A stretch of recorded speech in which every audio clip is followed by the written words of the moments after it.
Thank you, Carol.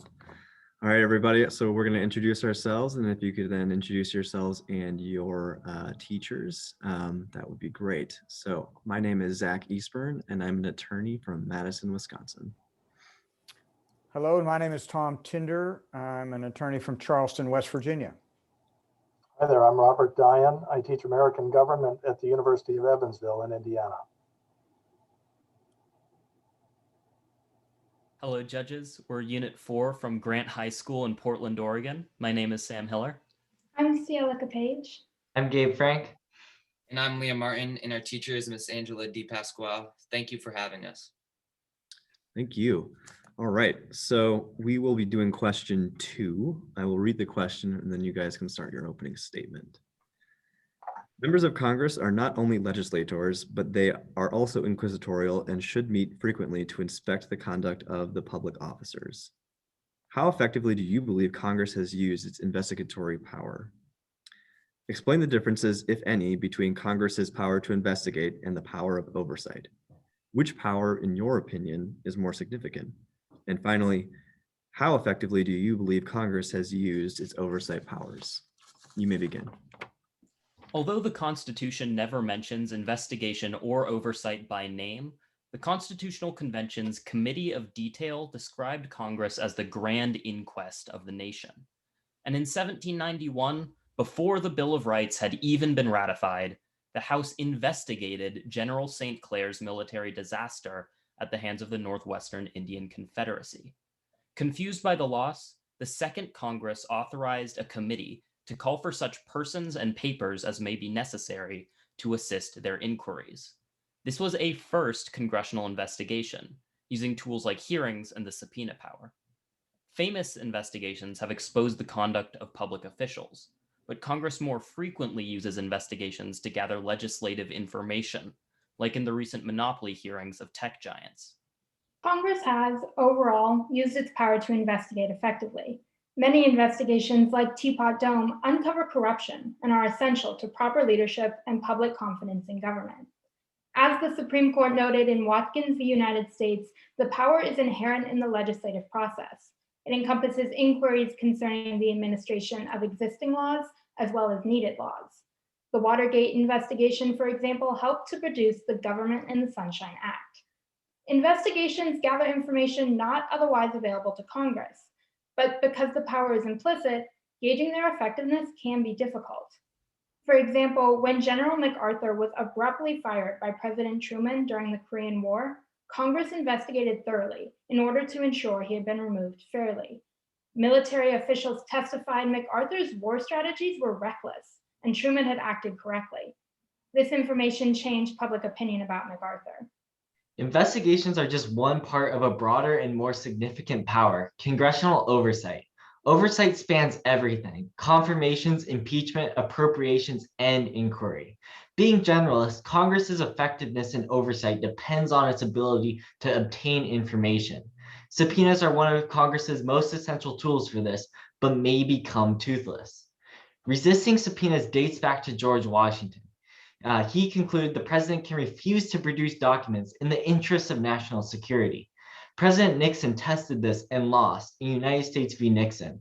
The Supreme Court ordered production of the Watergate tapes, holding that documents or testimony key to a criminal investigation do not fall within executive privilege. But most recently, the D.C. Circuit Court of Appeals has held in House Judiciary v. McGahn that the House lacks a cause of action to enforce a subpoena in federal court. This decision is set for a hearing en banc this Tuesday, but in the meantime makes investigations extremely difficult. Woodrow Wilson in Congressional Government wrote, "Quite as important as lawmaking is the vigilant oversight of administration. But the effectiveness of oversight is still hard to quantify. For example, President Andrew Johnson opposed every effort to integrate the newly freed slaves into the life of the nation. When he ignored the Tenure in Office Act, Congress impeached him because he refused to take care that the laws be faithfully executed. Johnson was not convicted, but impeachment defamed him in his efforts to block Reconstruction.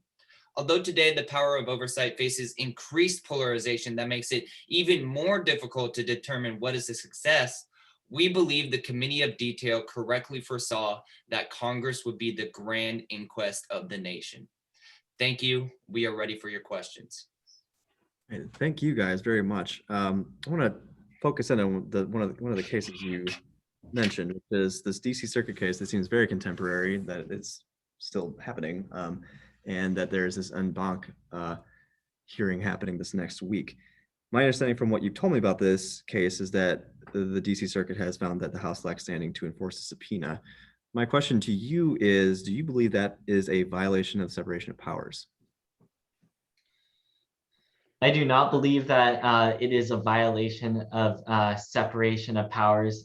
Since the beginning, subpoenas have been an implied power for the Congress. They have been used effectively throughout our history, and we need them to uphold the faith in our government.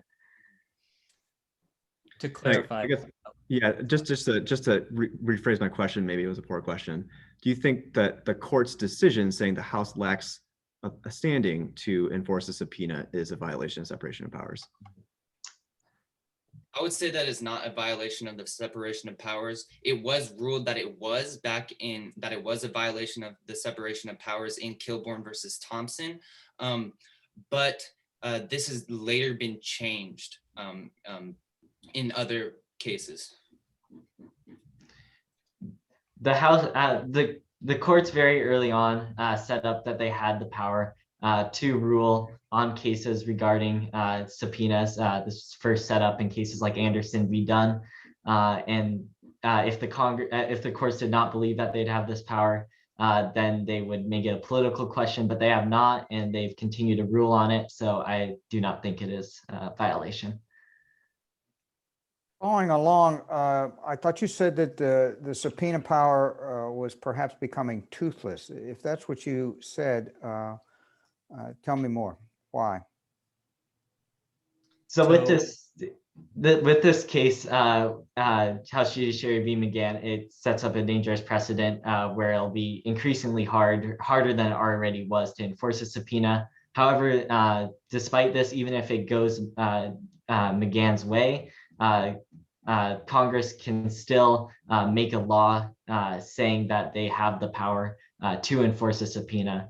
So easily they could take it back. notably, the Congressional Research Service says that there are 3 legal ways that Congress can try to enforce a subpoena. The first is through contempt of Congress, which has to go through the executive, making it pretty weak when you're trying to enforce it against the executive. The second is through the courts, which might be struck down through McGahn. And the third would be getting Mr. William Walker to go over and arrest the person who isn't going to Congress, which would be pretty frowned upon in today's day and age. In the past few presidents, there has been an increase in resisting subpoenas, which kind of goes along the same lines as it's getting weaker with the presidents expecting that the subpoena power is not something they need to uphold. This was recently seen in the case Trump versus Mazars, where President Trump ignored or claimed executive privilege because the documents did not pertain to anything that the legislature needed for the investigation. It was something in his private life. Thank you. I liked when you said that oversight is a broad process, an all-encompassing idea, but fundamentally it's about the legislative branch directing the behavior of the bureaucracy. So apart from subpoenas, what are the other tools at their disposal? How can Congress get the attention of and maybe the compliance of bureaucratic agencies? So one of the biggest ones they have is the appointment process, whether it's Supreme Court justices or other heads of departments. It's pretty clear that being able to hear from these newly appointed heads is a pretty important power to the Congress. Congress also is able to obtain information from inspector generals through the Inspector General Act of 1978. It puts an inspector general in almost every department. And this has been exemplified recently in the House's failure to get a committee for January 6th off the ground. But the Inspector General of the Capitol Police releasing a comprehensive report showing failures and ways to improve. That also gave the House Appropriations Committee an opportunity to have an oversight hearing with the Inspector General to ask questions about that report. Congress also has large control over executive agencies. They make these agencies in the first place, and they allocate funding to these agencies. So they still have a lot of control over them in threats to reduce funding, and then also, as my colleagues mentioned, inspector generals. So I want to touch back on something that one of you mentioned with respect to this question of checks, and that is the confirmation hearings for really a gamut of federal appointees. What is the purpose of these confirmation hearings, and relatedly, is that purpose still being served today?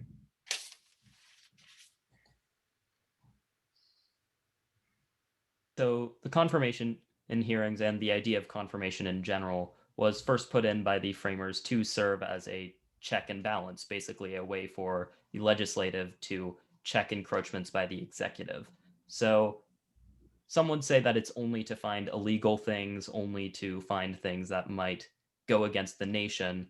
But in its very essence, this is one of the separation. This is a separation of powers issue. It's a way for the legislative to assert its control over the president. In terms of your second question, I feel that it's been the power of confirmations has been subverted a bit lately. We saw President Trump oftentimes not go to the Senate to confirm his picks for heads of the departments. He just kept them in despite never getting confirmation, and the Congress never really put up an effective check against that. As well as we've seen the confirmation of the Supreme Court become very political. We saw the Brett Kavanaugh barely getting confirmed, as well as some check.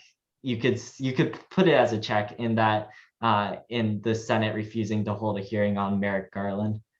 Throughout American history, for the most part, Supreme Court justice nominees have been verified, but as we've seen recently with increased polarization, it's it's become a tool to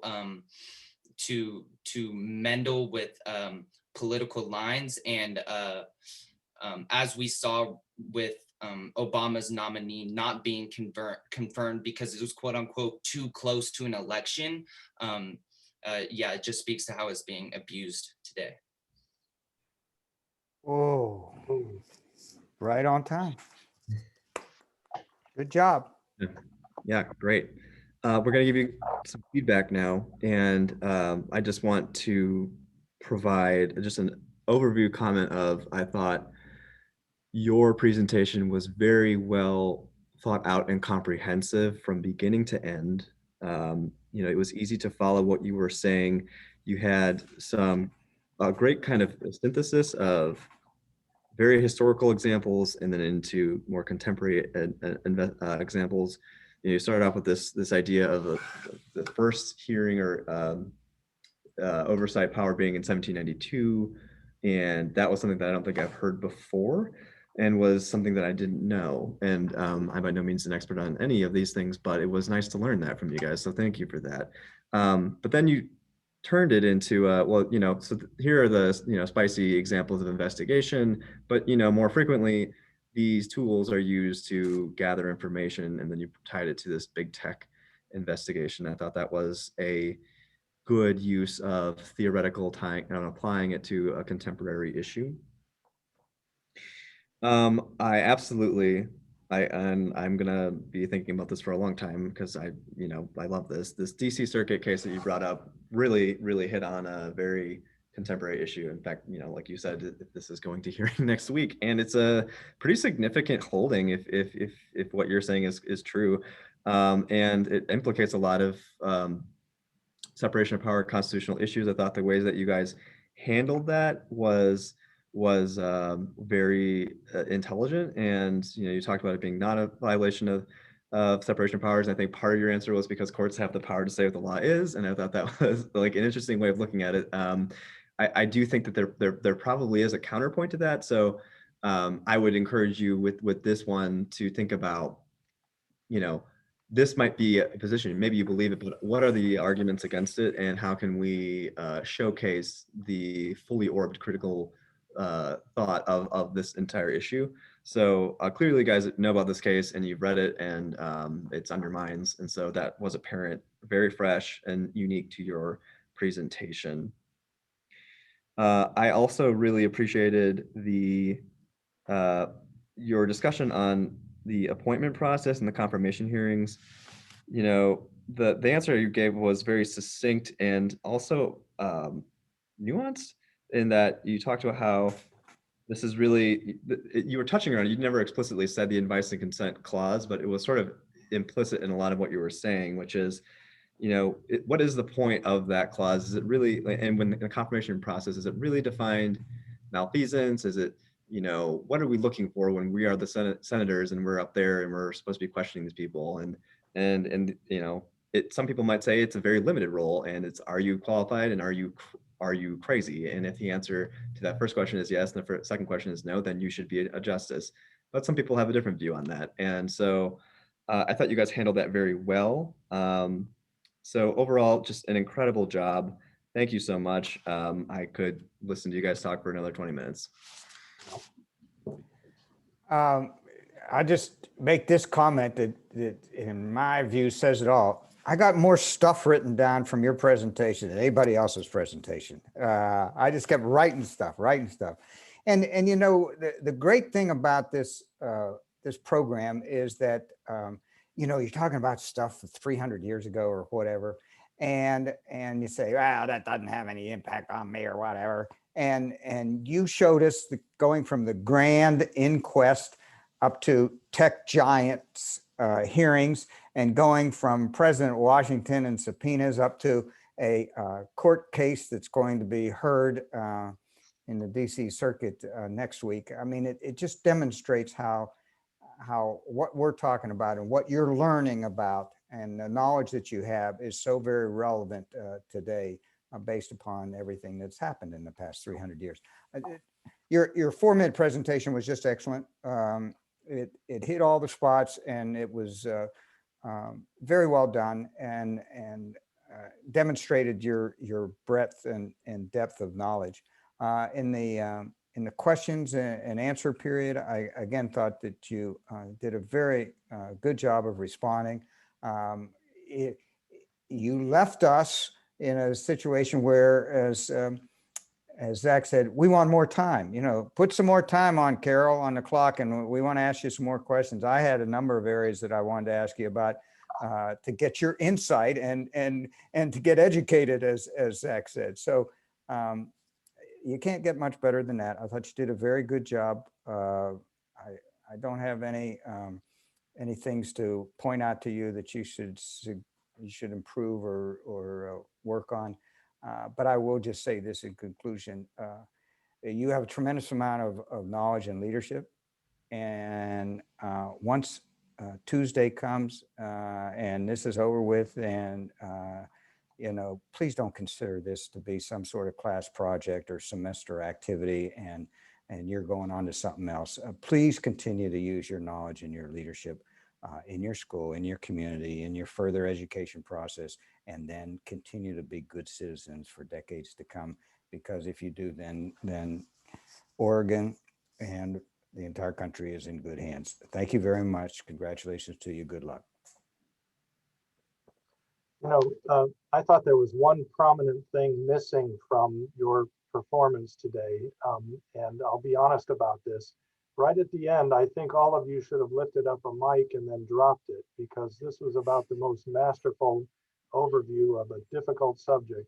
I was dazzled by the way you took us from the beginning of the Republic up until a case that has not yet been decided. So I was just thoroughly impressed from start to finish.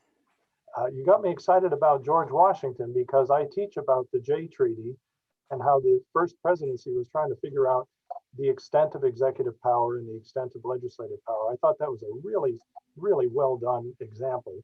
And you wove Woodrow Wilson in there. We haven't been hearing enough about Wilson, but before he became president, he was a big fan of legislative oversight, and then he changed his mind. I like the fact that you got the CRS in there, the power of the purse, the name of the sergeant at arms. Took you a minute to remember, but you stuck it in there, and that was, I mean, it's an impossible task for us to try to figure out a way to think of something that you left out, because you took us all the way around and then wrapped it up with a bow right at the end. So my hat is off to you and to your teachers and your families for producing such really exceptional young people. And as my colleague said, we sure do need people like you.